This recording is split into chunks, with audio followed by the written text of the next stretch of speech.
We are a third-generation family company, and it gives me great privilege to stand before you today, and hopefully you'll be able to take away some information and learn something here this afternoon.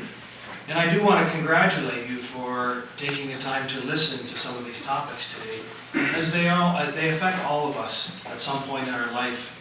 And so congratulate you for at least listening and using this as a resource. So again, I want to take the opportunity to thank those involved to prepare for our day today and registration, and also for our hors d'oeuvres and beverages that provided. So I want to thank those individuals involved in making today happen. We do have some guest speakers as well for our Have the Talk of a Lifetime. And I'd like to take the opportunity to welcome Matt Irvin. And Matt, he's the Community Outreach Manager for My Final Wishes Advanced Planning. As a licensed life agent, certified executive advisor, and executive director with the Canadian Institution of Executive Advisors in the Kingston chapter, he travels all over Ontario speaking on estate planning topics such as this afternoon. These workshops and information sessions encourage people to reflect on their own situation and help them create their own action plan. Matt lives in Kingston with his wife Jenna and their puppy Bentley.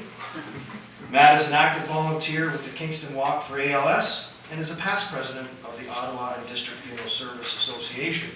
And before I invite Matt forward, I'd also like to take the opportunity to welcome and introduce Thomas Payton.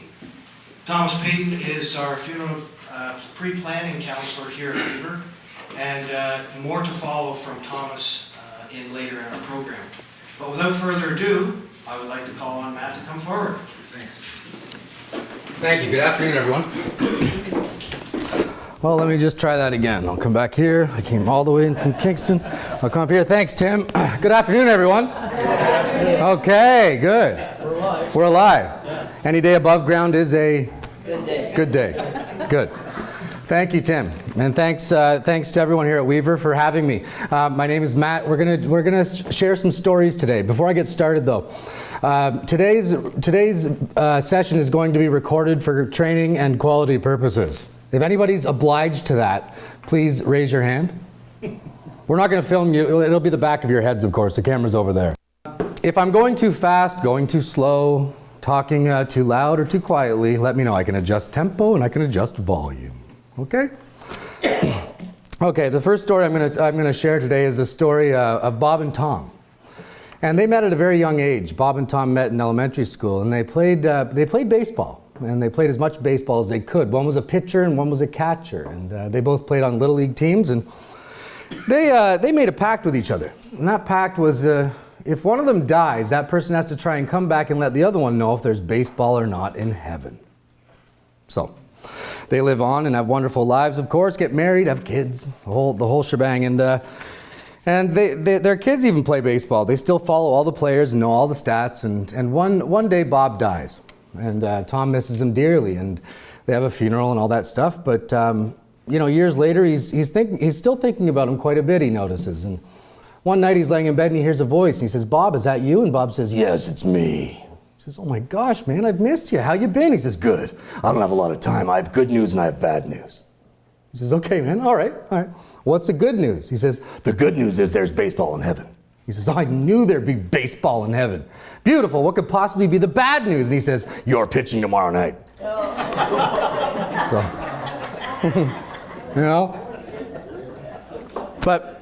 But all joking aside, we're gonna have a workshop today. So we're gonna play some games. We're gonna do some exercises, and hopefully you'll help me through this.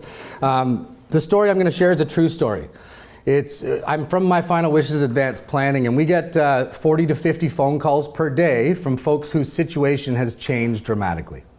And the story I'm going to share today has been edited. I've changed the names, and I've changed the names of the towns, so I'm able to share it with you.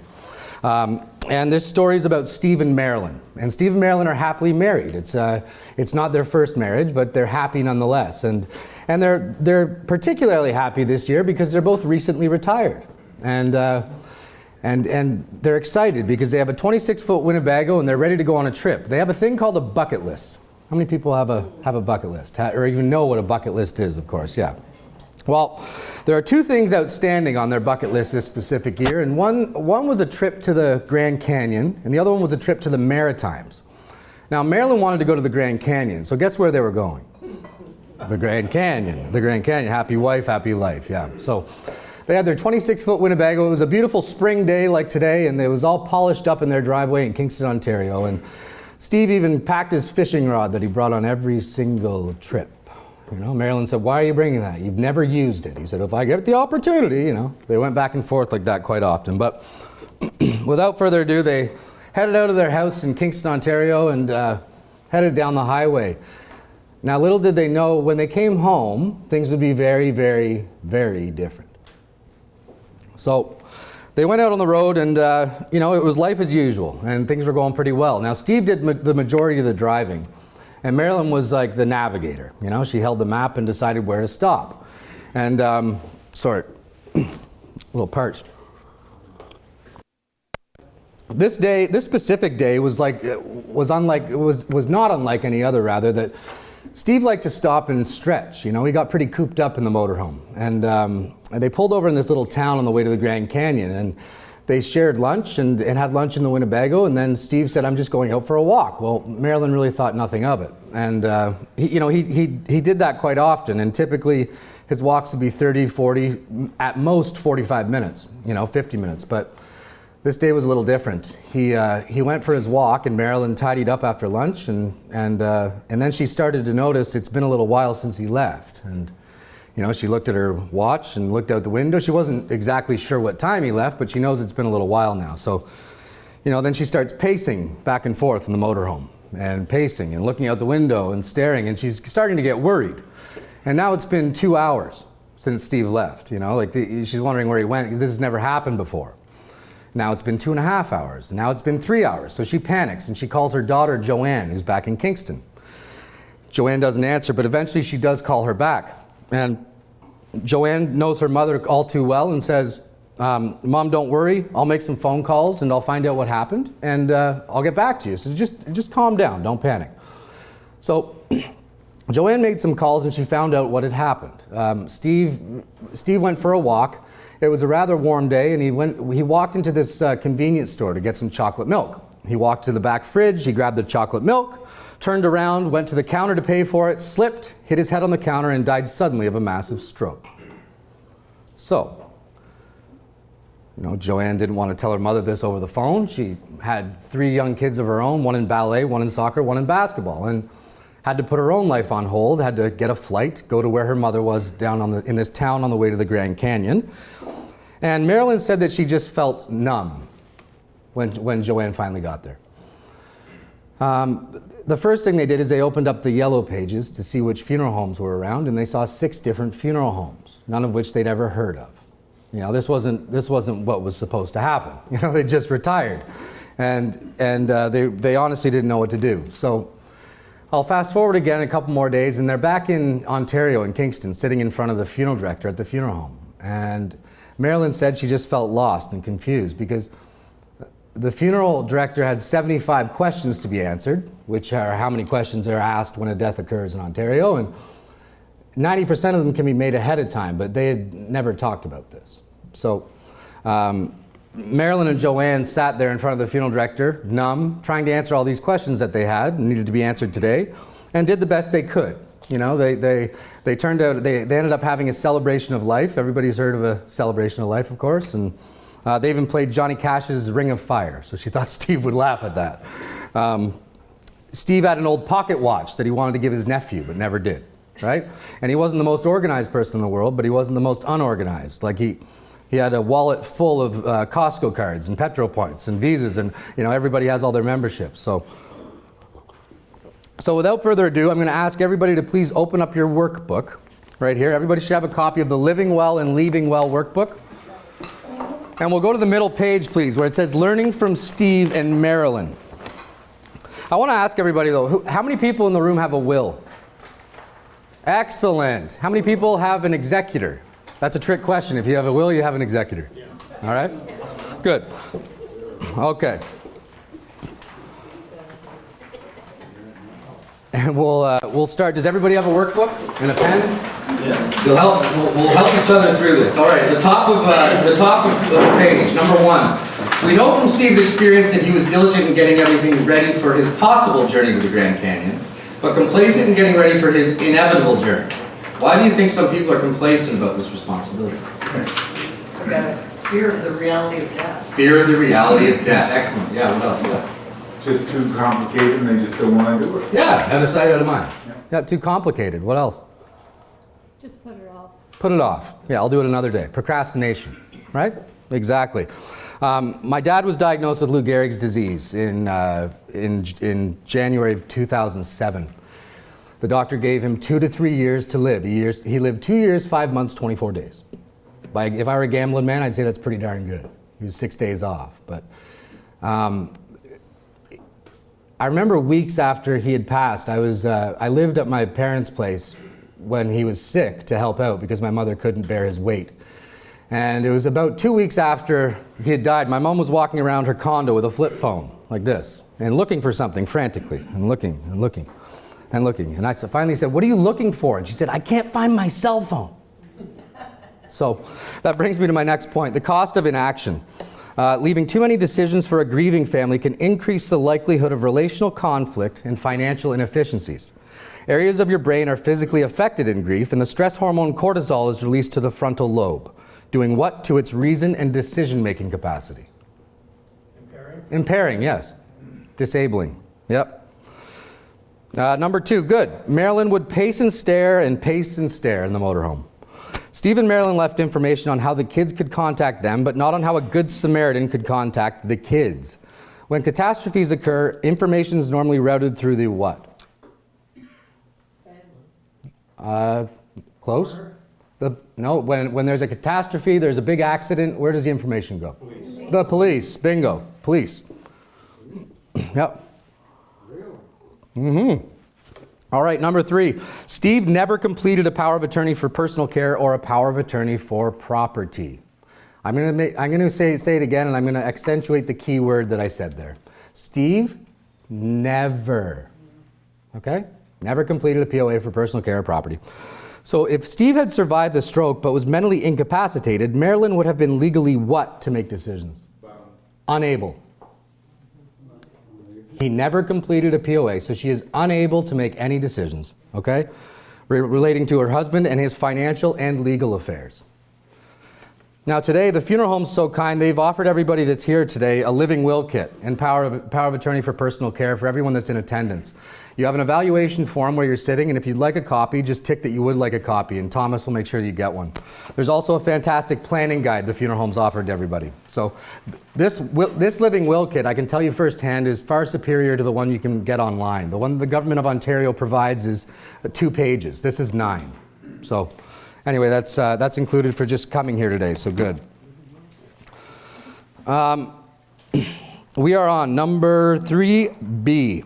Marilyn would have been forced to apply to the Superior Court of Ontario to be appointed as what? To gain authority for his care and treatment. Guardian? Yeah, you're right. Guardian of the person. There are 2 guardians in Ontario, okay? For care and treatment, it's called guardian of the person. And then she would apply to the office of the public guardian and trustee to be appointed as the other guardian, which is guardian of close. It's similar to estate. Property, yep. Property, to manage his financial affairs, exactly. Everybody with me? All right. A continuing power, blank your power of attorney documents with your bank or credit union. Keep them. Yep, keep them. File them or register. And your power of attorney begins when it is signed. And you can specify a date when it is to take effect. Okay. A continuing power of attorney for property is in effect when you are both capable and incapable. True or false? That's true. And a continuing power of attorney for property applies to health care decisions as well. Is that true or false? Not for property. It's false. Yeah, you need a power of attorney for personal care. And to specify whether you want life-prolonging medical intervention or not, you can provide instructions via a living will. Bingo, right up front here. A living will. Today we're living well and leaving well. It all ties in together. And this assists both your family and the healthcare professionals, easing the burden and the need for the family to make rushed decisions. Number 4, we're nearing the bottom of the first page. Number 4, the next few days were a flurry of phone calls, waiting, confusion, expenses, protocols, speaking with hospital staff and government clerks and airline personnel. Many repatriation plans are seriously compromised with what? Confusion. Yeah, I like it. My mother told me from a young age, Matthew, before you ever sign anything, make sure you read the fine print. And she doesn't talk like that. I'd get in a lot of trouble if she heard that. The fine print. And most repatriation plans are only out of country. Thomas is going to talk about travel plans more in detail when I'm finished here, but I'm just covering the general stuff. And turn the page, folks. Good work.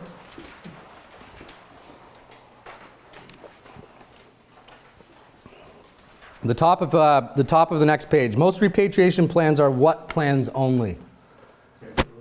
Reimbursement. So they don't look after the actual steps of repatriation. A lot of people will tell me I have coverage through my Visa or through my MasterCard. Well, those things have a ceiling amount, it's called, under insurance. And they also have a thing called exclusions. There's a couple that, this was about not even a year ago. The husband died, and they were down south somewhere in San Juan or something. And they went to the funeral home, and they arranged his funeral back in Canada, and he said, well, we have coverage. We have insurance that's going to pay for all this. And the funeral home said, well, okay, well, can you make sure, find out timeline and stuff like that? Well, they called and they found out that they weren't covered for anything because there was an exclusion within the policy. So just always know what you're getting. Always know what you're covered. Thomas is going to talk more about one later. Number 5, Steve wasn't the most organized person. And the executor, Joanne, found her task more than challenging. A real gift to your executor is to have an up-to-date record of your belongings. Blank you own, blank it is, and blank to contact. Investments. Pardon? Investments. Yeah, sort of, but much easier. What you own. Where it is. Wait, A is what? And, No, A. What was A? and who to contact. What? What you own, where it is, and who to contact. And make sure your executor has a copy of your will. Yeah. Yeah, a lot of people don't even know that they're an executor till death occurs. Right? Yeah. Is that legal and binding? Is what legal and binding? If the people that are the executor don't even know until you've already... You can make anybody you want your executor. You don't have to tell them at all. I had asked, I had a previous will Mhm. made, but the person that it was made out to is now on deathbed herself. Okay. And I was told that, no, as I am getting prepared to remake another will, Mm-hmm. I won't do it to the last minute. I'm just like that, it's bad karma. Okay. We'll talk more during the question and answer session, all right? Even close families fight over this stuff, right? And it's all stuff at the end, ladies and gentlemen. What could Steve have done differently to minimize the relational strain caused by that pocket watch? Make a list. Yeah, write it down. Give it to his nephew. Pass things on well before. Yeah, well before. Yeah. There's approximately how many $1 billion sitting in unclaimed Canadian bank accounts? 4. $4 billion. And there's a website, if you want to write this down, www.bankofcanada.ca. All one word, all lowercase. BANKOFCANADA.ca. When you're there, you search unclaimed balances. You put in your surname and the town you're from. And there's a whole system that you can go through to claim unclaimed bank accounts if they're legitimately yours. So, yep. Yeah, it's www.bankofcanada.ca. I looked this morning for me, but there's nothing, so I'm here working, but check it out. It's cool. And a good tax accountant, a notary, a lawyer, or a what can save your estate money and your executor unnecessary stress? Oh, close. Always keep your funeral director on your side, yeah. But no, that's not the answer. A good tax accountant, a notary, a lawyer, or it's 2 words. They work at the bank? Financial plan. Financial planner. Financial advisor, yeah. Use the experts. And the executor is legally responsible for making funeral arrangements. True or false? False. True.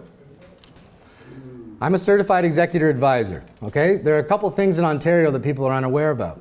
One is there's no such thing as probate in Ontario. It's called estate administration tax. There's another thing called, there's no such thing as an executor in Ontario. It's called an estate trustee. We use the word executor and probate in this workshop because it's universal. It's what everybody knows. But later today, we're going to talk more in depth about any changes that they've made in Ontario or address any concerns or questions anybody has. Okay? Because there are a lot of changes. And I'll ask everybody to write this website down actually while I'm saying this. It's www.fin, F-I-N, like for finance, .gov, G-O-V, .on.ca. I'll say it again. www.fin.gov, like G-O-V, bless you, .on. I missed that. What was that? .ca. fin.gov.on.ca. That's the Ministry of Finance website about all of the changes that they've made to the Estate Administration Tax Act. Okay, when you get there, search Estate Administration Tax. And we're going to have a whole question and answer session, but we'll talk, and so that'll come up again, but I just wanted to, while I had it in my mind.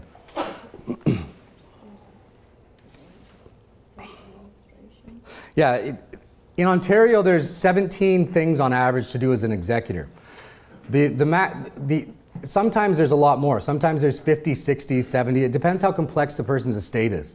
And number 1 on the list of an executor is what? Number 1 thing to do. Find the will. Oh, yeah. Okay? Number 2 is what? Pay for the funeral. I'm not kidding. You're responsible for the funeral if you're the executor. Okay? Well, we'll talk more later, but that's a reality that we are in today. If your estate is complex or if you foresee difficulty in settling it, or if no suitable executor is available, you can name a what, or lawyer as your executor. A bank, a credit union, or a lawyer. And consult with them first. I've heard rumblings lately that banks will not touch estates unless they're upwards of $1 million. So that leaves you, well, leaves me anyway, a credit union or a lawyer. And we're on J. Give serious consideration to what if you're an executor for a complex estate? Quitting. Renouncing, it's called. I was excited when I passed this designation to be a certified executor advisor. I said, that's wonderful. I can go around and I can give up advice on executor stuff, and I can do executor duties for people. And the Institute said, well, no. I said, what do you mean, no? They said, well, legally, yeah, you could. I said, okay, well, I'm getting a mixed feeling here. He said, I want you to go around the province and educate people as to how difficult the government has made this process, so they use experts. So they don't, if they have a very complex estate, that they don't just name their kids as the executors because it's too difficult now. I'm not here to scare anybody. If you have a simple estate, if you have a house and a car, right? You have a house, you live a normal, you know what I mean, pretty average, you'll be okay. It's a lot of work nonetheless. If you have a complex estate, like a limited liability company in Europe and villas down in Australia, get a lawyer. Okay? And we're going to talk about that more in detail too, but it's not this. 10 years ago, folks, it was a tremendous honor to be an executor. It showed integrity. It showed honesty. Now it's almost a nightmare. Okay? It's very tricky. So just wanted to put that out there. Number 6, Joanne called the Canada Pension Plan. The Canada Pension Plan death benefit is how many times your monthly CPP payment? 6. 6 times your monthly CPP payment. And there's a maximum paid out to $2,500. Now there's a lot of talk that the government is changing that come January 1, 2019. It's going to be a set $2,500 amount, regardless of what you paid in. You just had to contribute in some way, shape, or form. But it's not final. So the way it is today is up to $2,500, which is 6 times your monthly CPP payment. That's not enough to cover funeral anyway. Not at all, no. Part of it anyway. No, yeah, and you have to pay tax on it. It used to be $3,500 and they lowered it. Yeah, so you don't count on that, right? Good point. The bank wouldn't release the funds to Joanne until she got probate. Everybody's heard of probate, right? Yes. All right. Probate is a process that confirms the what authority to distribute assets of the deceased estate? Exactly, the executor's authority. You got it. And the financial institutions have the what to demand probate? The right, the authority. Prior to releasing the deceased asset to the executor. The way I explain probate to people in layman's terms is if this is my mom's will, my mom just passed away and this is her will, she didn't, but anyway, this is her will, and I walk to the bank and I say, there's $5,000 in that bank account, I'm the executor, here's my mom's will, give me the $5,000. Well, RBC is going to say, no, we don't know that this is the most recent will, and we don't know you're who you say you are, so you're going to get this, you're going to get probate. When this comes back and I see that it's gone through that, then I will give you the $5,000. Because the bank doesn't want my cousin Johnny next week coming with a will that's more recent than the one I brought and say, I want the $5,000 and I'm down in Mexico. The bank will not be responsible for any mistakes like that. And the banks are becoming more and more cautious with things like that. So we'll discuss more of that later too. And we'll talk about probate fees now, okay? Ontario has the highest probate fees in Canada. Anybody know what the probate fees are in Alberta? Somebody just said, where's the best place to die? Anybody know? It's $400. If you have $20 million in the bank, it's $400. If you've got $2,000 in the bank, it's $400. So the night before you die, move to Edmonton or Calgary. Right? Life's about timing. Yeah. Yeah, and drain your bank, yeah. And that's what probate is too. Like, the way the government sees it is you sold everything that you own the day you died. Right? So I'm going to die today at 5 o'clock. Right before 5 o'clock, every asset I have, I sold. And now the government wants tax on that, okay? Unless you have succession plans, like jointly held with rights of survivorship and things like that, which we're going to discuss, all right? So write down these numbers, gang, okay? Probate fees vary by the province. In Ontario, they are $5 for each $1,000 or part thereof of the first $50,000 of your estate. And then they move to $15 per thousand, so 1.5, of the value of the estate is exceeding $50,000. And there's no probate tax payable if the value of your estate is how much or less? 1,000. Oh, they break their heart. Yeah, yeah. If you've got $700 when you die, you can keep it. You're not here anyway. So. Oh, it's written down. Yeah. Say that. $1,000 less. Did everybody get that? You said 60,000. Okay. I'm not sure what it used to be. They made a lot of changes though. Yeah. How about when you say there are no probate fees on owned items? That's what I'm saying right now. There are no probate fees on what owned items? Jointly. What about a house? Is it jointly owned? If you're the only one on the title, there will be tax payable on that. That's your estate. So there are no probate fees on jointly owned items, okay? And there are no probate fees on items with a named beneficiary. Yeah, so any RRSPs, RIFs, life insurance proceeds, any TFSAs, things like that. Put a Can only have your husband or wife. You can't leave that to your children. Yeah, you could. Oh, you can name them? Yeah. Yeah. And we'll talk more about designations and stuff like that during the question and answer. Try to put a beneficiary on as many of your investments as you can. Right? And we'll discuss that. Okay, the next page, top. All real estate outside of Ontario is what from probate? Exempt. Excluded. Say that again. All real estate. It's at the top of the next page, yeah, F. All real estate outside of Ontario is exempt from probate fees. Excluded. And beware of jointly owning your assets with an adult child. You are placing your asset in jeopardy in your attempt to avoid probate. My example is you've got a daughter, she's 40 years old, you've always wanted her to get married, and she is now. And you've put her on your house because you don't want to pay tax when you die, right?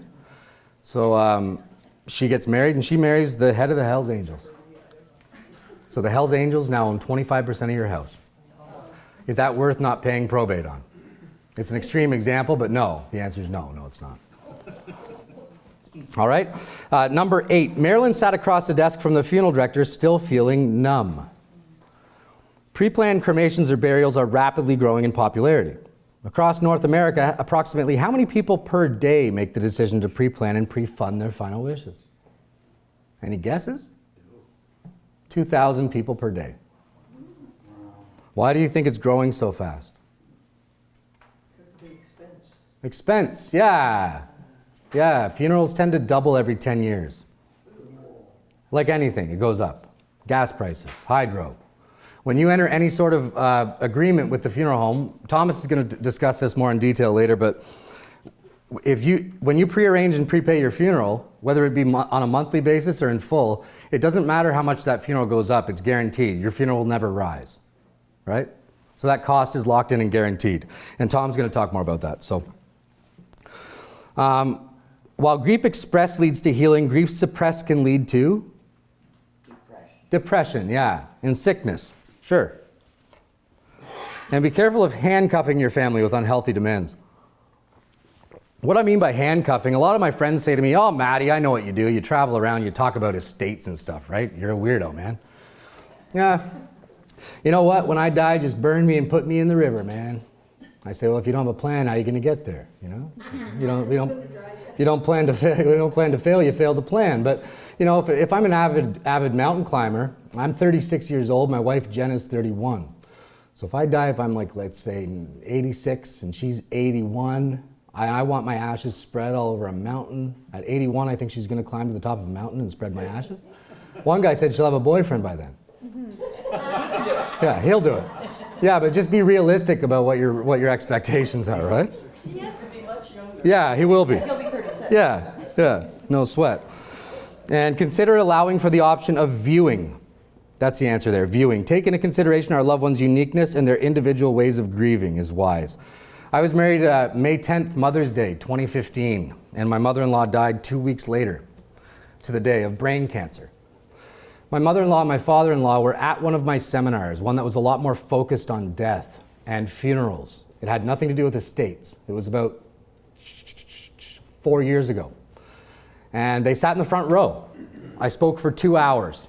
They had never talked about this. Okay, when she died, people in the room looked at me like I did it. I said to my father-in-law, Jack, what do you want to do? He said, well, nothing.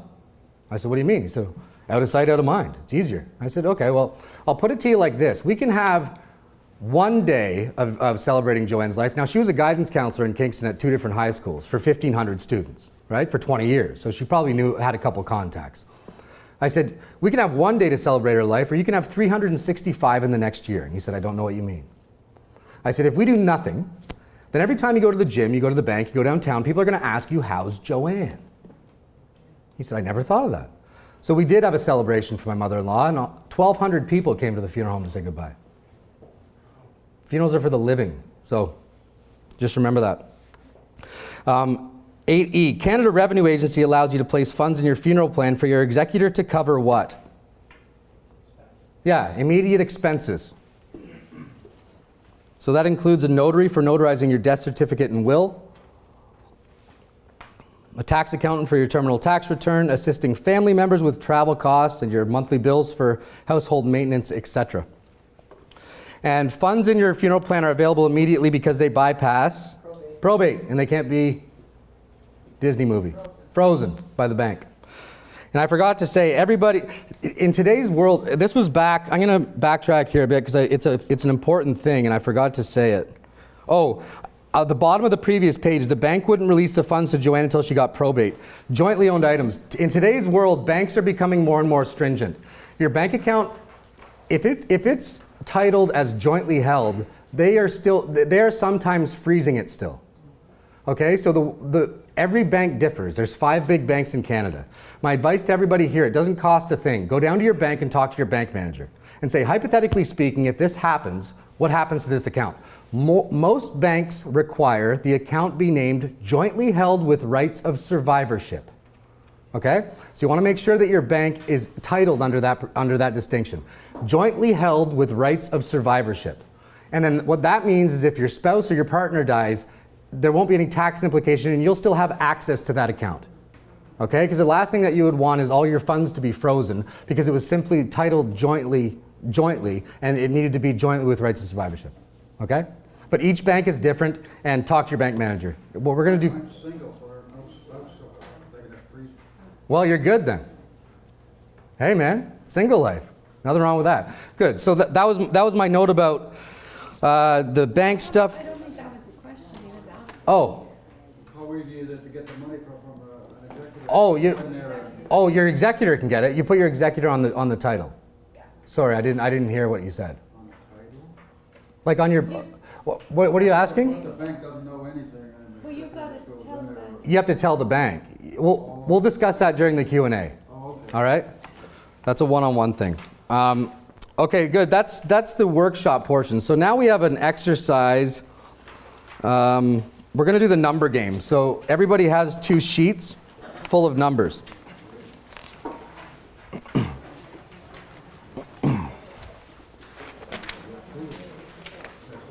Okay? Everybody should have this and this. One with lines, one without lines. We're going to use the one without lines first. All right? And don't look at it yet. When I say go, everybody's going to turn the page over and look at it. Not yet. Not yet. And when I say go, you'll use your finger, because I use these pages again. And there are 54 numbers on the page. Okay? You count with your finger from 1 through 54. They're all different sizes, they're all different fonts, and they're all in different spots. They're all jumbled. So when I say go, you'll get 60 seconds to count from 1 to 54. Don't help your neighbor, and don't cheat, okay? So we'll start when I say go. Ready? 3, 2, 1, and go.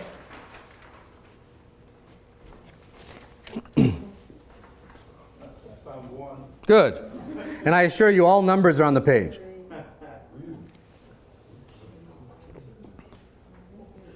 You have 45 seconds.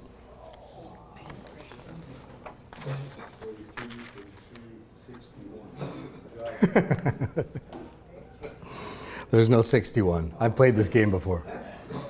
But good for you for trying. 30 seconds, folks.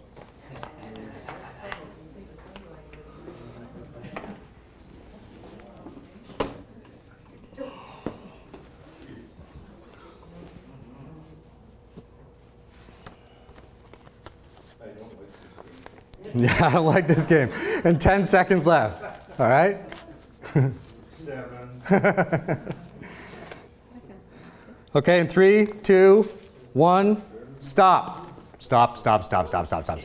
How many got to 5? 5. Yeah. How many got to 10? Good. 20. 6. Okay. 25. Okay, the average is 11. Oh, good. No, I made 12. Good. The average is 11. Okay, good. How was that? I don't like this game. Yeah, I could too. Okay, so we'll do away with that page and grab the other page, please. I call it the tic-tac-toe page, the one with lines. I'm going to give everybody a little hint, okay? We're not going to look at the page yet, but we're going to do the same exercise. I'm going to give you 60 seconds. The numbers are in the exact same position. I'm going to give you a hint. Here's the hint. There are 9 quadrants here. The 1 is here, the 2 is here, the 3 is here, 4, 5, 6, 7, 8, 9, 10, 11, 12, 13, 14. Follow me? 60 seconds. Ready? 1, go.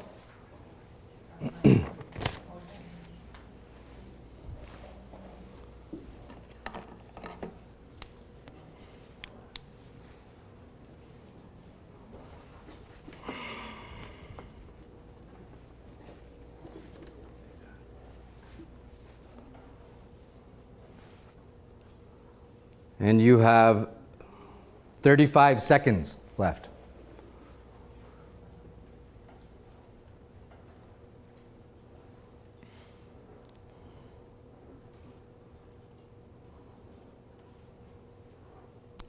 in 20 seconds.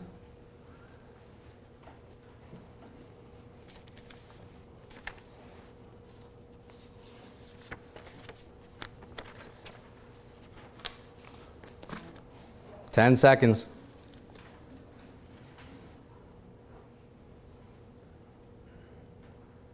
In 5, 4, 3, 2, 1, stop. Okay? Yeah. How do you feel? What was the difference? Organized. Yeah, organized, busy, but it was a little frustrating the first time, wasn't it? Was it less frustrating the second time? Now multiply that feeling by 1,000. When you're the executor for somebody and you don't know, number one, that you're the executor, number two, where any of the accounts are. Okay? Now, my advice to everybody today, whoever your executor is, you don't have to tell them what is in your bank. You need to simply tell them where your bank is. You follow me?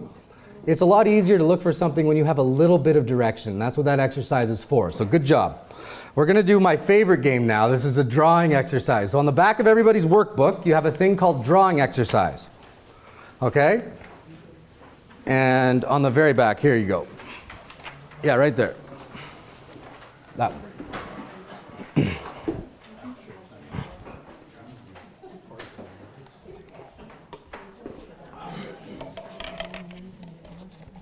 All right, everybody good?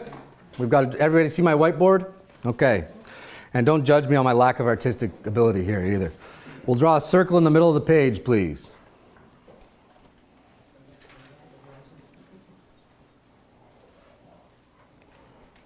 Okay? And draw a stick man on the top right, please. And put a top hat on him. That's a bad top hat there. And put a bow tie on him. Fancy him up a little bit. Okay? Like so. And you're going to draw 5 different squares within the circle, please. Any sort of size. 1, 2, 3, 4, and 5. Mine are sort of rectangles, but oh well. And when we've all done that, we'll draw another stick man, please, at the top left of the page. But on this one, put angel wings. My wings are awful, but you get the point. There. And on this, draw a line separating that from everything else, please, like so. Cool ringtone. All right, everybody there?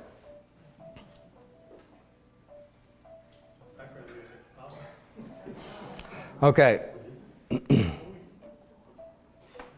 All right, so I've been chatting now for too long, my mother always says, almost an hour. And what I'm going to ask you, it's human nature to laugh, but I'm going to ask you to try to fight that and take this seriously. I've been sitting here for a while. I want everybody to take a deep breath in and out. That's your last breath. Thanks. Mm-hmm.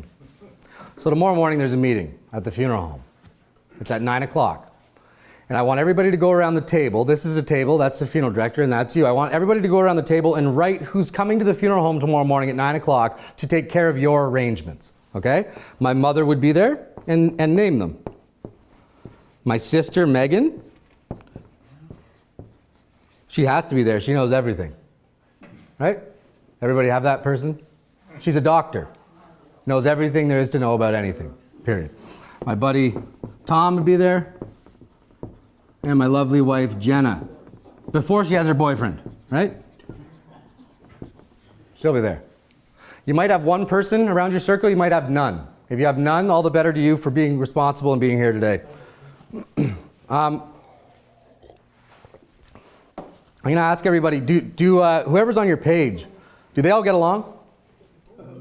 No. They don't get along at Christmas, let alone on this day. Right? Do they all share the same religious beliefs? Is there a mother-in-law there? Is there mother-in-law? Yeah. Does everyone know what I mean when I write this? Yes. Messy. I mean real messy. I've seen a fist fight over a casserole dish with no casserole in it. because it's always the last thing you're going to do for mom, right? So that's what's tricky. So what this whole picture is, I'll explain it. This is the funeral director with the top hat, the fancy guy. Your family comes in tomorrow morning. The 5 boxes on the table represent the 75 questions that this guy is going to be asking the people that are representing you tomorrow morning. There's 75 questions that need to be answered, okay? So that's what those 5 boxes are. The problem is, this is you, the angel with the wings. I gave everybody the benefit of the doubt today. All right? The problem is it's separated from everything else, so you have no contact with them. Most of these questions can be answered now. So that's the point of this whole diagram. Now, I'm going to give you a different scenario. It doesn't get much better for you because you've still taken your last breath. But tomorrow morning, your family comes in, okay, to the funeral home, and the funeral director stands up from the table, says 1 second, goes to a back room, gets a file, comes out, takes the file, puts it down on the desk, and says to your family, there are no decisions to be made today. Everything has been taken care of. How would you feel? Wonderful. Wonderful. Relieved. That's my point. Thanks a lot for listening, ladies and gentlemen. I'm going to ask Thomas to come up, please, and I'll be around after for questions and answers. Thank you. So my name's Thomas Payton, and I'm a licensed funeral director, and I'm the pre-arrangement counselor here at Weavers. I'm unofficially the longest-haired male funeral director in the province of Ontario, possibly in the country of Canada. My hair is approximately the same length and the same color as my wife's. She's a life enrichment aide at Crown Ridge Retirement Center. Sometimes I cover her shifts, and nobody knows. But there's a reason for this long hair. There's pictures over here on the mantle. I don't know if you can see it. There's a newspaper article that was placed in January. There's a picture of me with short hair. I have a hobby, and my hobby is I'm a guitar player. And I'm the lead guitar player in a band called Tailgate that plays around Trenton and area. And 3 years ago this June, we were asked for the first time to play for a charitable event called Cranking It for Kids with Cancer. And this organization is pretty much looked after by Ron and Evelyn Wilson, and they single-handedly raise a whole lot of money for local families. And it all accumulates into the event Cranking It for Kids with Cancer. So 2 years we've played that event, and I got the idea after the first year, it was March of 2016, that I wanted to do more than just play at this event. I wanted to get involved. I wanted to help raise money. So I started growing my hair. I didn't know how long I'd be able to grow it. And Tim Weaver, being the gentleman he is, he said, I'm in. Grow it as long as you can. Let's see what happens. So once I realized I was going to be able to grow my hair, I announced in January of this year, that at this year's Cranking It for Kids with Cancer event, which is being held right next door at the arena, on June the 16th, I'm getting all my hair cut off. And I'm raising money to do that for the local families that have a child with cancer. And my hair will be long enough that it's going to be donated and make a wig for somebody. Thank you. So that's the reason for the long hair. But when I'm not playing lead guitar with Tailgate, when I'm not helping raise money for the families that have a child with cancer, I'm pre-arranging funerals at Weavers. Matt brought up a good point that 2,000 people a day prepaid their funeral last year. Not at Weavers, but overall. So I want to do something with you folks, and I am left-handed, but I'm going to try and write right-handed here. Does anyone remember the old show W5? Yeah. What were the 5 W's? Who, what, where, when. Let's start with who. What was one of them? Let's put what down here, right-handed, pardon me. Why was one of them? Where? Whoops. Not bad for right-handed. When. When. Thank you. Let's start with who. Who should pre-arrange their funeral? Everybody. Now, I was listening to the information that Matt was doing. You guys are really good. There were some really right on answers. Did you study before coming here today? because it's impressive, the answers that you're giving that are right. Everybody should prearrange their funeral, in my experience. Where should you prearrange your funeral? Well, you can prearrange your funeral in the comfort of the funeral home, because you can look around and see that we have a life center where we can provide a variety of different types of services. You can prearrange your funeral in the comfort of your own home, if that's better. You can prearrange your funeral on a sunny beach in Jamaica. And any of you that are thinking that would be the option that you'd like to choose, I'm more than happy to look after the prearrangement for you. When should you prearrange your funeral? A lot of people say to me, I'm too young to prearrange my funeral. My question is, when's it too late to prearrange your funeral? The average person doesn't know when they're going to die. So is it ever too early to prearrange your funeral? No.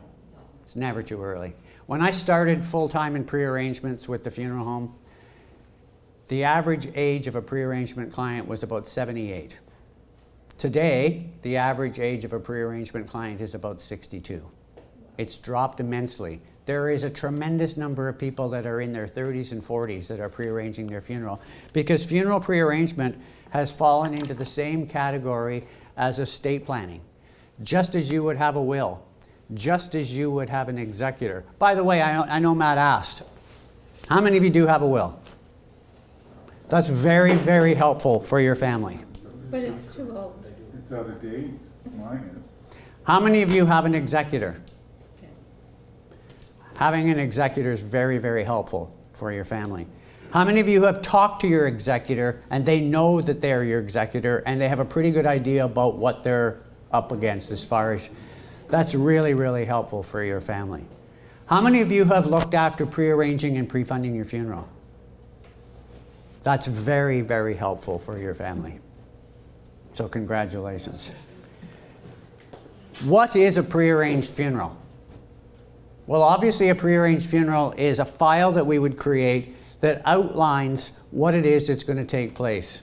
That can be everything from a direct cremation with no service right through to a full traditional funeral that has burial or cremation.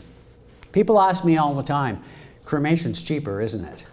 And I'll say, well, it depends. Cremation is simply a method of disposition. So the cost of digging a grave is approximately the same as the cost of cremating a body. The difference between cremation and burial when it comes to the service is we have traditional funerals that have the body present, followed by burial or cremation. Burial or cremation with a traditional funeral are both pretty much the same price. When cremation services can be less expensive is if you're having what's called a memorial service or a celebration of life. What we mean by that is the body's not present at the funeral. The cremation is taking place before the service. So in that type of a service, yes, it is less costly than traditional. One of the questions I'm often asked is, what is a prepaid funeral? Does that mean I'm buying my funeral in advance? And the answer to that is no, you're not. That's a common misconception. Most people think that when they prepay their funeral, they're paying weavers ahead of time, so that someday when they need their service, weavers have already been paid. But that's not what happens. When you prepay your funeral, you are providing a sum of money to the funeral home. I take that money and I place it into an investment that's in your name. So anyone that prepays their funeral still owns the money that's in their prepaid funeral plan. It's like going down to the bank and opening up a savings account. You have to give the bank the money to create that account, but the money that's in that account is still your money. When you prepay your funeral, you're providing the fund to create your prepaid funeral. Once I set it up for you, you still own that money. So people ask me all the time, what are the advantages of having a prepaid funeral? There's several advantages.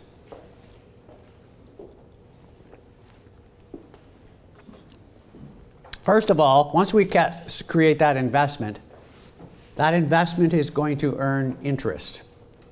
And it's not bad interest by today's standards. And all of the interest that accumulates in your prearrangement fund is never going to be taxed. Your prepaid funeral plan behaves like a tax-free savings account. So let's use an example because it's a little easier if I illustrate how it works. And I'm only using the figure of $10,000 because it's a nice round number. Funerals can be more than $10,000. Funerals certainly can be a lot less than $10,000, but let's just say a funeral is $10,000. And that's what someone puts in their prepayment plan. Time goes by. Many years go by, and the cost of the funeral, when you actually need to purchase it because you've passed away, has gone up to $20,000. The fund that you created has grown to $20,000. So there's exactly the right amount of growth to inflation. The $10,000 worth of tax-free growth that's now being consumed by the inflation on the funeral remains tax-free, even though the money's being taken out of the plan to purchase the funeral. It's not as if Canada Revenue says, oh, well, the fund grew tax-free from $10,000 to $20,000. Now that the death's occurred, we're going to claw our piece of tax, and what's left can go towards the funeral. If all of the interest is consumed by inflation, there is no tax on any of the interest. The only time there's tax on any of the interest is if the interest growth has exceeded the inflation on the funeral. So today a funeral's $10,000, that's what someone puts away. Over time, the funeral goes up to $20,000 and the fund grows to $21,000. So what kind of interest do they? They're earning about 2.5% today, which is not like the interest rates of the 80s, but it's a lot better than you'll get on a savings account or a GIC over the long term. 5-year GIC? We're going to do some questions and answer at the end. So what if We'll do some questions. Write your questions down, and when we're all finished, we're going to have a lot of opportunity to ask the questions. So the $10,000 funeral has gone up to 20. The investment's grown to 21. There's $1,000 more in the investment than we need. That excess growth is refunded back to the estate. And that's the only taxable portion of the growth, is if there is a refund. Now here's the most popular example. A $10,000 funeral has a $10,000 fund created. The funeral goes up to $20,000. The fund grows to $18,000. There's a $2,000 shortfall of growth in the investment. Who has to pay that shortfall? Nobody. The funeral has provided a guaranteed contract. That guaranteed contract means if someday there's not enough growth in that prearrangement fund, the shortfall will be absorbed by the funeral home. So it gives people setting up prepaid funerals the peace of mind. They're putting money away that's someday going to buy their funeral. They never again have to worry, is the money they've put away to buy their funeral going to be enough when they need to buy the funeral? The funeral home has guaranteed it. Now there's another advantage to having a prepaid funeral, and it's an advantage that many people are unaware of. And it has a lot to do with how funerals get paid for. When Matt was talking, he explained the executor's job is to pay for the funeral, and he's correct. The executor is completely in charge of your estate. And what always used to happen is when a death occurred, the family would gather and make the funeral arrangements. The executor has always been the one legally in charge.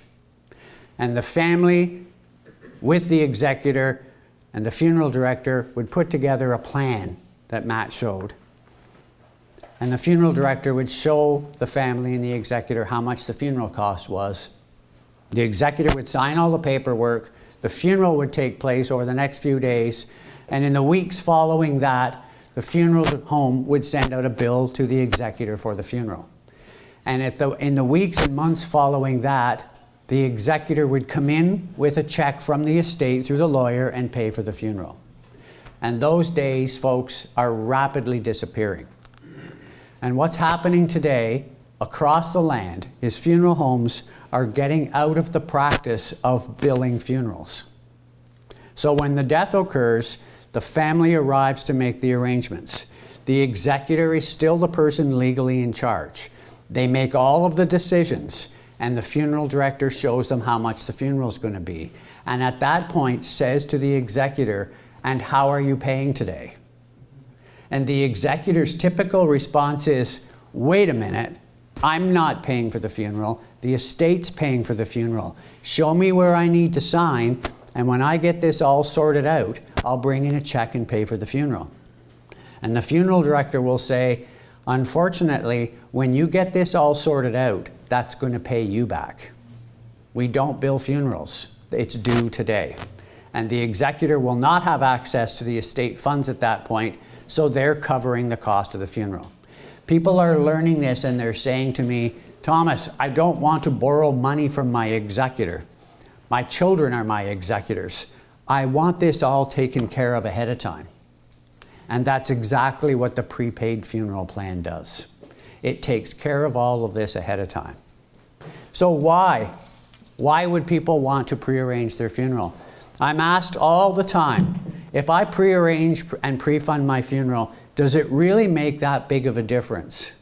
And my answer is far more than you can possibly imagine.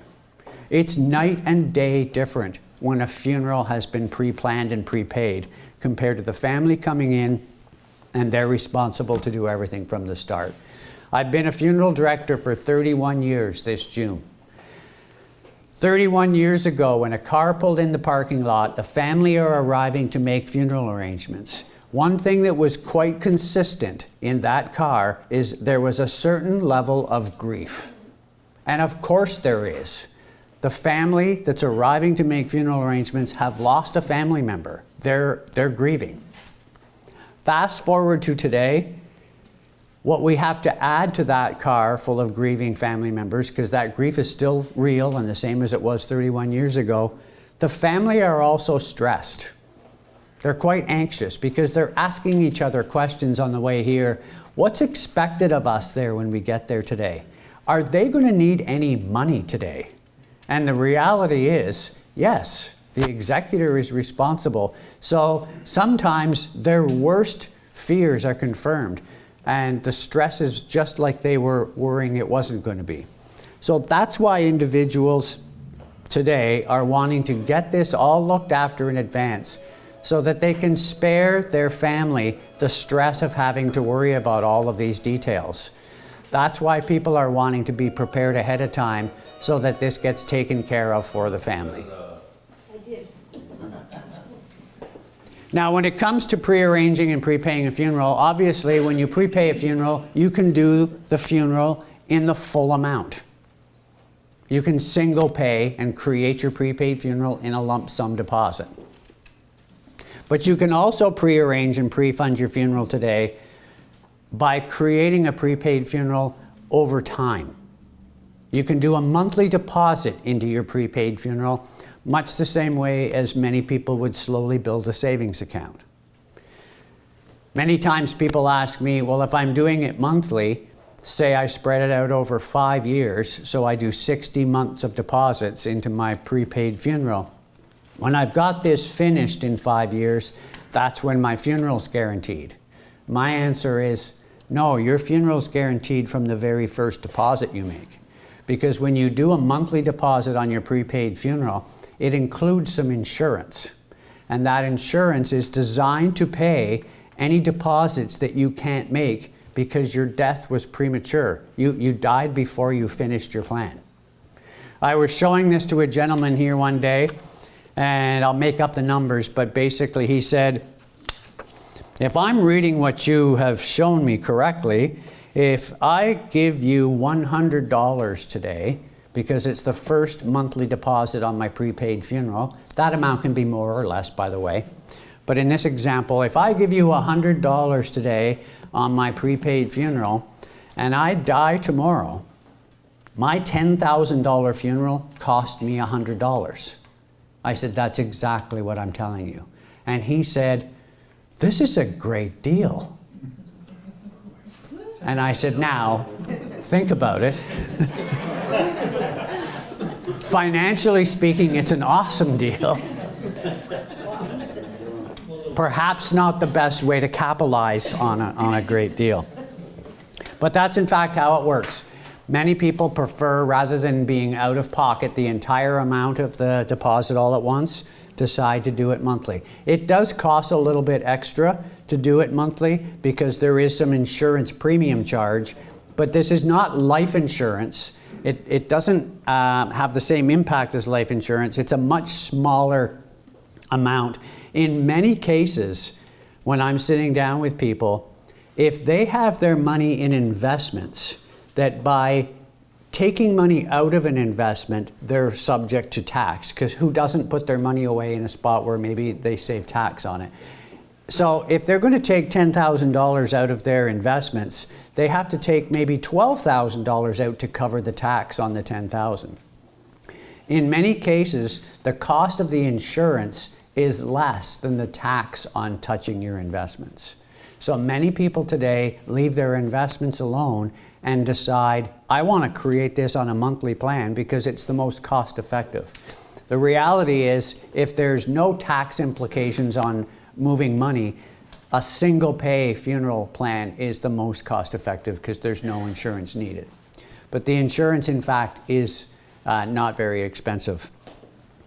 Matt does a great job of doing the workshop. I share his sentiments in that everything that we do at these information sessions is not designed to scare you. It's designed to educate you and bring you up to date on how it works.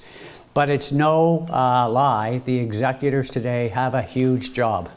And one of those jobs is looking after all the paperwork that's part of your estate. I don't mean the probate, I don't mean the tax due on your probate. But all one has to do is look at the plastic that's in your wallet.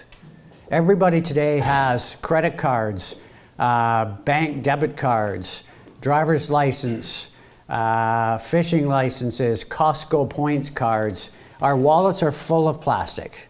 And all of those accounts need to be terminated. What they used to tell funeral directors 31 years ago is, tell the executor just to cut the cards up. That'll look after it. Well, cutting the cards up isn't enough today. We have to terminate all of these accounts that exist in cyberspace or on the internet, because that's where identity theft comes from, is idle accounts that haven't been closed. We look after a tremendous amount of that paperwork through a company called Peacehold. Peacehold is a final document service. They're based out of London, and their services are exclusive to weavers in this area. They're exclusive to weavers in this area because we cover the cost of Peacehold. It's not in many other funeral homes outside our area, you can add Peacehold to your prepaid funeral, but you have to buy that coverage someday. That's included in every service that we offer at Weavers. It's part of your pre-arrangement package. Another thing that's included in your pre-arrangement package is the travel protection plan. And Matt alluded a little bit to the travel plan and the fact that many people, when they travel abroad, have healthcare coverage, and there is a repatriation clause in that coverage that's designed, the healthcare coverage is designed for if you're sick, but if you did happen to die, the repatriation clause can look after a lot of the cost to bring you back. Those plans that are available through your travel insurance usually have a list of what's covered. So in other words, anything that's not on that list is not covered. Also, with those travel plans that you have through your health insurance, somebody has to organize the transfer of the deceased home when the death occurs far away. Somebody has to pay for all of that, keep all the receipts, submit the applications to the coverage, and get a reimbursement for costs incurred bringing the body home. That's a big job. With the travel plan through the funeral home, there's no list and there's no cost. One phone call is made to the travel plan company, usually from Weavers, and they will look after all the details of bringing the body home, and they will look after all the costs. So the plan through the funeral home is specifically designed for if you die away from home. And like my in-laws, who are in Florida from December till April, their percentage chance of dying away from home is far greater than someone like me that has to stay home all winter. But the coverage through the funeral home plan is not just exclusive to travel outside of the country. It's set up that if you die more than 100 kilometers from your home, the coverage kicks in and pays for all costs to get you back to Trenton. How that works out too in our area, if you have family that live in Windsor or London, it costs more to send the funeral home to London to get your body than it does to buy the travel plan.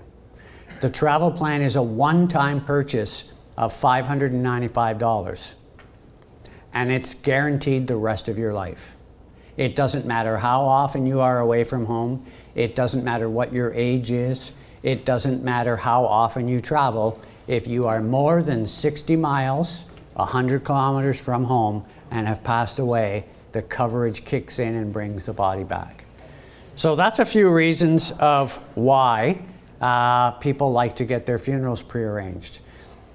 The bottom line reason is the more you accomplish ahead of time, the easier it is for your family.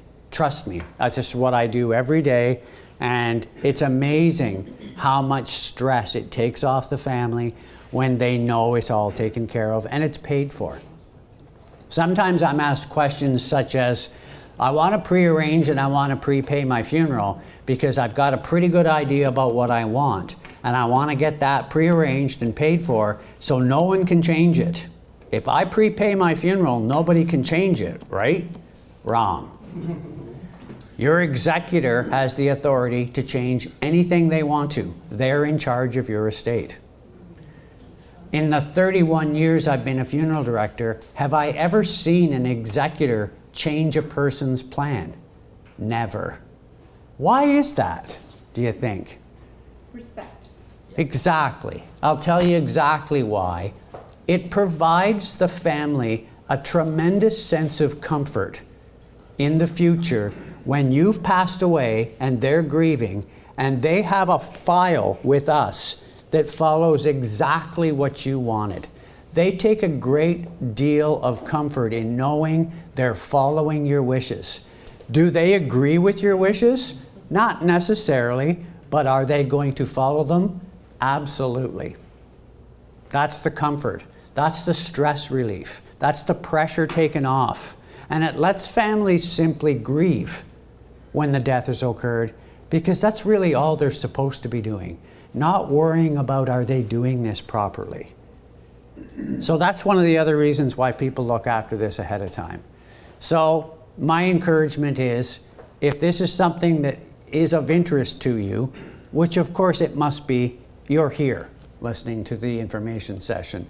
You'll notice on your evaluation pages, there's a spot that says, I'd like more information on funeral planning. If you say yes to more information, it simply allows me permission to contact you, because what I recommend we do is we have a short information session. All we've done today is brush the surface on how this works. Everybody in this room has a different idea about what their funeral should be. And that's what we promote here, is making it personal and exactly the way you want it. It's an opportunity to sit down one-on-one and show you exactly how this would work as it pertains to you. It allows you to ask a lot more questions that maybe you don't want to ask here. We are going to have those questions in a minute. But just to wrap up, when it comes to a prearranged, prepaid funeral, the flexibility is built in. People ask me all the time after hearing what I've had to say, they say to me, this sounds like a really, really great idea, but I have some questions. I have a few issues, and I call them the what ifs. Some of those what ifs are, can I change my prearrangement? Of course you can. If I've decided I want a prepaid funeral with burial, 5 years from now, can I come in and say, change my mind, I want cremation? Of course you can. The prearrangement file is your file. It expresses your wishes. So if you ever change your mind about what you want, you sit down with me and we change it. Am I allowed to move my prepaid funeral? In other words, you know, what happened to a friend of mine is his wife died and the funeral was here in Trenton, and then because he was elderly, The family moved him to London because they couldn't look after him here anymore. And after a few years, what happens if he dies in London? Do they have to come back here for the funeral? No, the funeral can be moved to London. The prepaid funeral can be moved to London. Because remember, the funeral wasn't purchased at the time of the prepayment. A fund was set up to someday look after buying the funeral. So any funeral home can look after accessing that fund to provide that funeral purchase. It sets it up ahead of time and means it's all taken care of no matter what changes are necessary. What about out of the province? Out of the province? Provinces, costs of funerals, the way funerals are set up are not that much different from province to province or even down through many of the states. So it's very transferable. If a person said to me, I have a prepaid funeral and I want to I want to move my prepaid funeral because I'm moving to Iceland and I'm probably never coming back. My recommendation would be terminate your prepaid funeral. Get the money out. Because people say all the time, I probably don't want to cancel this. I like the idea of having this all set up ahead of time. But if I ever had to cancel my prepaid funeral, am I allowed to? Well, of course you can. You can close a bank account anytime you like. It's your bank account. The disadvantages of terminating a prepaid funeral are, one, you'll probably get a T5 and have to pay tax on the growth because it's only tax-free when it's in a prepaid funeral plan. And two, when you cancel a prepaid funeral, you've lost your prepaid funeral agreement. I missed that last bit, what you say?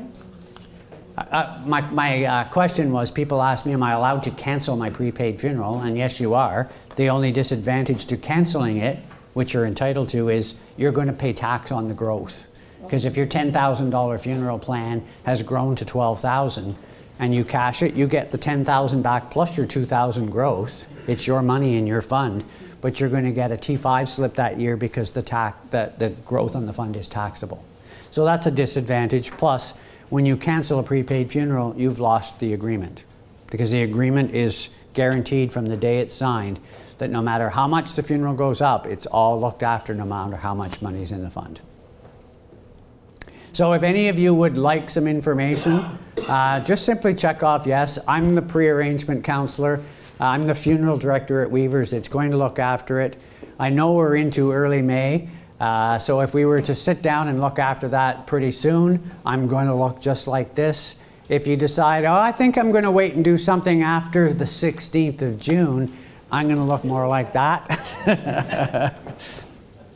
But take a few minutes, fill out your evaluations. We're going to collect them, so you can bring them to us. You can leave them on your table, whatever you're more comfortable with. You can keep your workbooks. You can keep your pens. And you can keep your notes that you've made, of course. I need my number game back. And Matt needs his number game back. Oh, Matt also had something here he wanted me to read about the costs. Oh.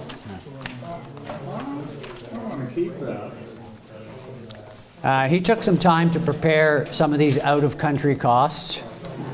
It's kind of startling.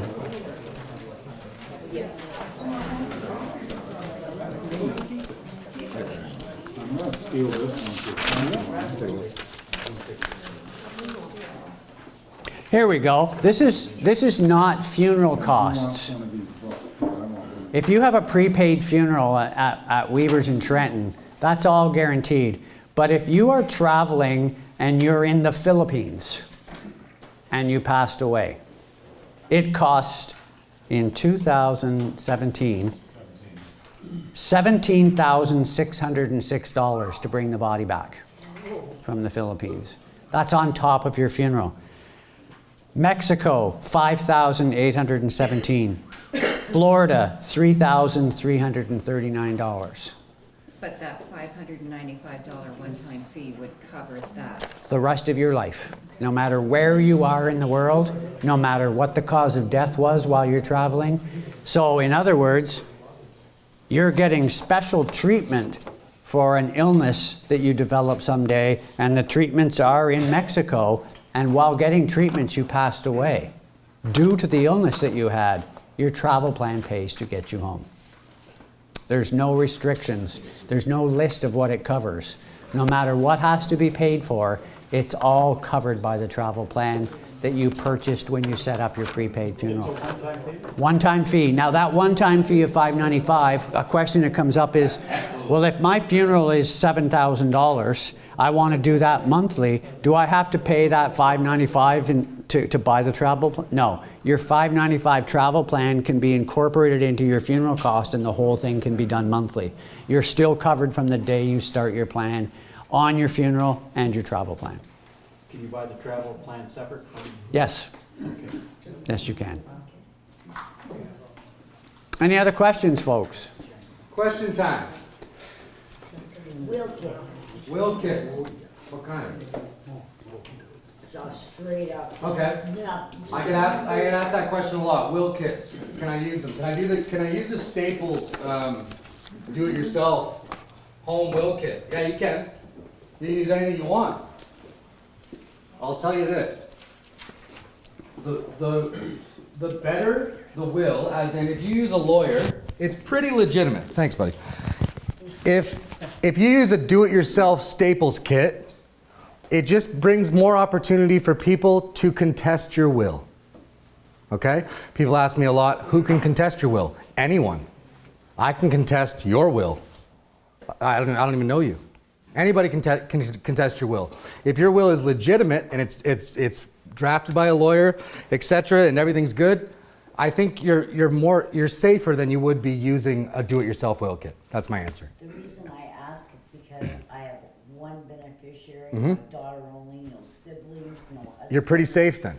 Zip. Right? And good question, and it's very specific, right? Like no two weddings are the same. No two funerals are the same. No two estate, well, there could be two estates the same, but my general rule of thumb is if your estate is complex, seek advice from a professional, right? Get a lawyer involved. If it's simple and it's pretty straightforward, you're okay. And you know, that's the sort of general rule of thumb. How often do you update your will? My general rule is any significant change. A birth, a death, a divorce, a marriage, right? Final question on the will kit. What makes it legal and binding? It has to be witnessed by two different parties that aren't your family. And they're not tied at all to the document. Could be a doctor, could be. Yep. Yeah, any notary public. Yep. Good. Yes. I have a prearranged funeral. I have a will and everything, but things are out of date. Can I make an appointment down here to go through all this stuff? You can certainly make an appointment to go through your prearranged funeral, but if you want to update your will, the best place to do that is with your lawyer. But if this will was made years ago, and I even need advice on who a good lawyer is, because I've phoned a couple of people and left messages, but nobody's ever got back to me. Lawyers are busy, I know, so my encouragement is be But proactive. The one, I think the last time was 3 months ago, so, Wow. you know, it's kind of. Yeah, what I would do is phone a lawyer and say, I need to update my will. I did. I need to make an appointment to come in and do this. And did they give you an appointment? I never heard it back. Keep trying different lawyers. Because, it's not very common that a lawyer will not set an appointment. This was actually the third one, about 2 months You can go to legalwills.ca. Legalwills.ca. Okay. Go there. You'll be done in under an hour. And one frivolous question, are the holographic wills still legal? They're legal. What is a holographic will? I've heard of it, but I don't know. They're two different definitions, and one of them's Oh, sorry, there's people leaving. I want to make sure that everyone realizes there's some planning guides on the table. Oh, yeah. There was only 2 of each one, but they're for you folks. So if there's someone at a table and there's no planning guides left, come and see me, because we've got lots of them. They're the glossy Weaver book that's on your table. Yeah. You got one. What about the kids? sorry, the Living Will Kit. So if you'd like one, just put it on your sheet, and Thomas will get you one. We're going to order all those different booklets based on the attendance and who wants one. So if you'd like more information, you'd like some of those booklets, just check them off and we'll be picking these up. A holograph will is handwritten. Oh, okay. Okay. Anybody? Yes. So, I need water, bud. your suggestion be Sorry. for individuals that The big one. have a life insurance policy that includes X amount of dollars to cover costs of your funeral. Except that only goes until you're 65. Term, yeah. I like the prepaid because of the tax-free Yeah. advantage of it, but assuming I'm gonna live past the age of 65, and I would like to take advantage of the cost being less by purchasing now. Do you see where? Yeah, I do. See where you're going. Yeah. My advice, life insurance is for the living. Life insurance is not for your funeral. Your funeral should be separate. Your funeral is tax-free, right? Your funeral has an annuity that's tied to the exact amount of the cost, and it's totally tax-free, like Thomas said. And Many people purchased life insurance policies in their younger years because that's when the life insurance was needed, because how else was a funeral going to get paid for?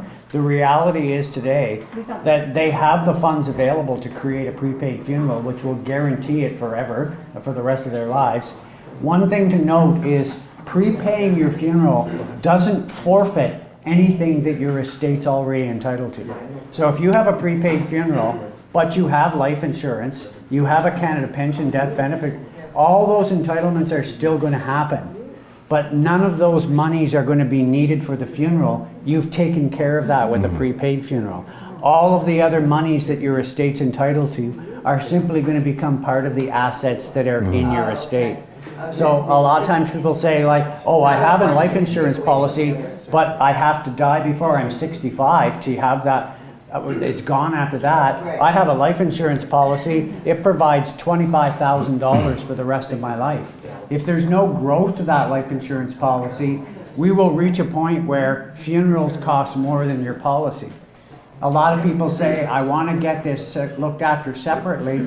I'm seeing many people today say, the life insurance policy that was designed to give money to my family in the event I died a long time ago, now I want to use that for an education fund for my grandchildren. Because your estate's still entitled to it, and life insurance benefits when paid out are tax-free. So what a great gift to leave behind of, instead of using your life insurance to pay for your funeral, your funeral's prepaid, your life insurance money is going to someone in the family for their education. Good. It's just a change in how people look at what their financial portfolio is. I want to add too, if you're an executor, when you go through the probate motion in Ontario, it's called the application for a certificate of appointment of estate trustee. Wow, that's It's very simple. Yeah, so it's your application for appointment of certificate of estate trustee. That's what you're applying for. That's what probate is in Ontario. The taxes for the estate are due then. Okay? If you can't afford it, you have to make an application to the judge for an extension. So that's what I'm saying. It's not only your funeral plan that Thomas is talking about. Whoever your executor is, if you have outstanding debts, if you've got monthly bills, like if I have to pay, I'm the executor for my mother, for instance, I'm not anymore. I said you can put our lawyer on it. I'm not having nothing to do with this stuff after I study it every single day, day in and day out. I have to pay her condo fees, her monthly mortgage, her hydro, herself, everything until the estate is settled. In Ontario, that's 18 months. Okay? You have 90 days from the government to submit a full estate information guide once you get your certificate of appointment. So typically, I'll give you a general timeline. If death occurs in January, you'll get your certificate typically 4 or 5 months in. So April, May, you have 90 days from then.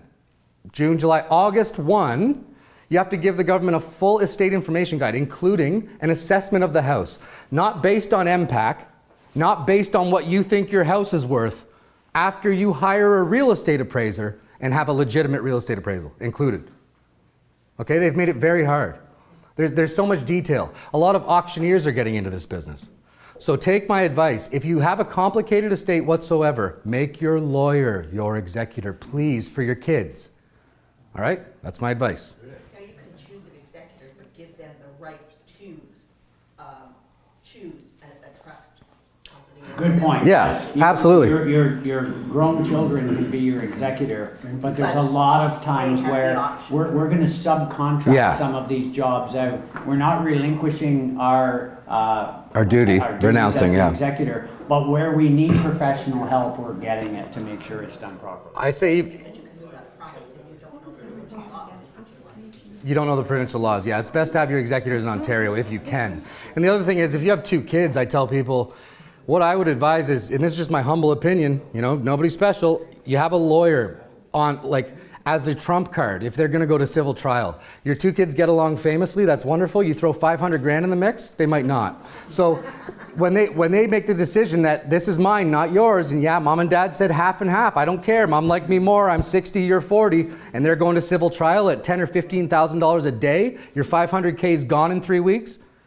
What you do is you write into your will that if they do go to civil trial, my lawyer has the determination to make the decision. Your lawyer's arm's length away. He's not emotionally connected. Your lawyer says, I have the trump card. No, before you guys go to court, you get that and you get that. Over. Done. An example I often use for folks is lawyers are expensive, but it's money well spent. I'll give you an analogy. You have a really old home, and suddenly some of the lights upstairs aren't working, but some are. And you're thinking, whoa, I should call an electrician to have a look at this. And a friend says, my grandson knows how to do that. Well, that's a good idea. I'll just have your grandson fix my wiring. When you have wiring that needs repaired, you use an electrician. If you have a complicated estate that needs to be legally and properly processed, use a lawyer. I know a lady who's on her 13th year settling an estate. Yes. What was that called again? Application of? Application of certificate of estate trustee in Ontario. That's what probate is in Ontario. Application Of certificate, yeah. of? It's certificate of appointment of a state trustee. Sorry, certificate of appointment of a state trustee. Yeah. Could you just give me an example of what you consider complicated? Yeah, I can. A complicated estate. You have you own 3 different companies with a different share in each one. One of them's in Vancouver. One of them's in Dallas, Texas. The other one. Me owning a house and a car. That's not and a few complicated. investments. Yep. That's it. And that's not complicated. Okay. No. Limited liability companies, unlimited companies, you know, if you have a lot of hands and a lot of games. And the other thing is the more organized you are, the better off you are, right? Just think that your executor is the voice for you. So the more you communicate to them right now, the easier it's going to be. You know, even my mom and I had this talk, and she said, well, you and Megan are the executors. And I said, Megan's the one I drew on the board who knows everything, right? Yeah. I love her. She's my sister, but not a hope. She's great at that. I'm great at this. But it's easier for us to make a lawyer. Now, an executor typically charges 2% on the low end and 5% on the high. So they're not making more than 5% of your estate anyway. It depends how complex it is. It could be money well spent. It's to each their own. Again, not to scare you, complicated wills are like Matt described. Yeah. You own companies, Yeah. you own properties, there's investment. Yeah. A person who simply has some money put away in a variety of forms, they own a home, That's they own normal. a car, that's not a complicated estate. Yeah. And on that website I gave, fin.gov.on.ca, when you go and search the estate administration tax, everything will come up. They'll show you an estate information return sample, which is 27 pages, that lists what you need to include, what you don't need to include. Of course, life insurances, etc., that have listed beneficiaries are not included in your estate, okay? They're tax-free. Guess what? The government needs to know about them. They want you to list them. Why? That's what I asked. Why? We just want to be aware of it. I said, okay, but it has nothing to do with you. It doesn't go through my estate. You don't touch it. No, but it has to be on the list. The government has up to 4 years to contest your return. If you falsify information or you intentionally mislead in your return, you have 6 months you have 30 days, to submit the difference. Now, the penalty, if you get caught, is twice the estate administration tax payable and 2 years in a federal prison. Well, that's you, all right. Yep. Okay? Free meals. Yeah. Right? No rent. Think of the perks. So an 86-year-old widow that's never written a check in her life, right? You're looking at 2 years of hard time. Anyway. We're here after if anybody has additional questions. And Tom, if you want to wrap up. Yes, if everyone's had their opportunity to complete their evaluations, we will collect them, or as I said, you can bring them to us. Thank you all folks, for coming out and sharing the afternoon with us. We at Weavers feel it's our duty to help educate our community in this very important topic. So I hope everyone learned something. And as I mentioned, if any of you would like to pursue this further with finding out more about pre-planning, I'll be the one to talk to you. Thank you. I'm right here, thanks.